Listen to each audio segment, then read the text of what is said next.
You may not think of our region as wine country, but the National Association of American Wineries ranks North Carolina as the 7th highest wine-producing state.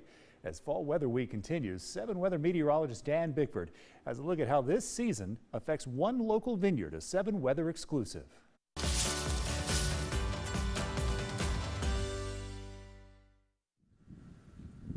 On a fall morning in the North Carolina foothills, Justin Taylor is hard at work. As the winemaker at Parker Binns Vineyard near Mill Spring, there's a lot to do.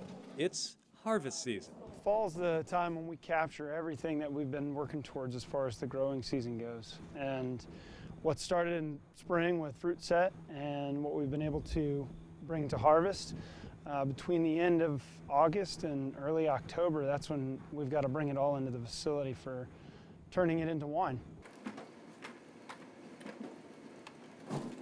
What we'll do is we'll end up filling these up just about as full as we can get it. So a ton of grapes, we're talking about 160, 165 gallons, roughly just north of 50 cases worth of wine. One of the biggest pressures that we have in North Carolina is hurricanes. And usually we ride the gap of when there's good weather and when those fronts roll in. And really getting that window of time, nice dry weather, lots of sunshine, that's usually what would lead up to us getting some fruit picked and brought in the building.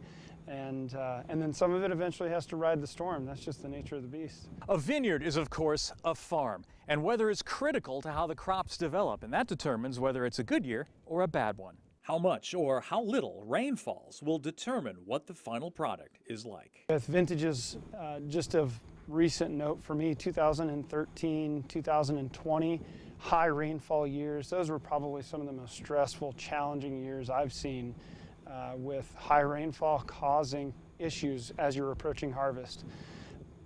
Tracing it back to the other end of the spectrum, 2016, 2019, really dry years, really kind of quiet around harvest time as far as major weather pressure.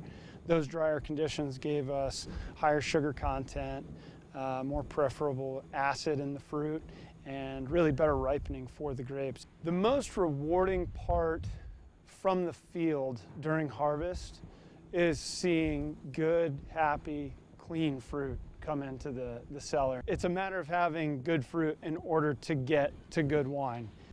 Something fans of local wine can raise a toast to. From Mill Spring, North Carolina, meteorologist Dan Bickford, 7 Weather.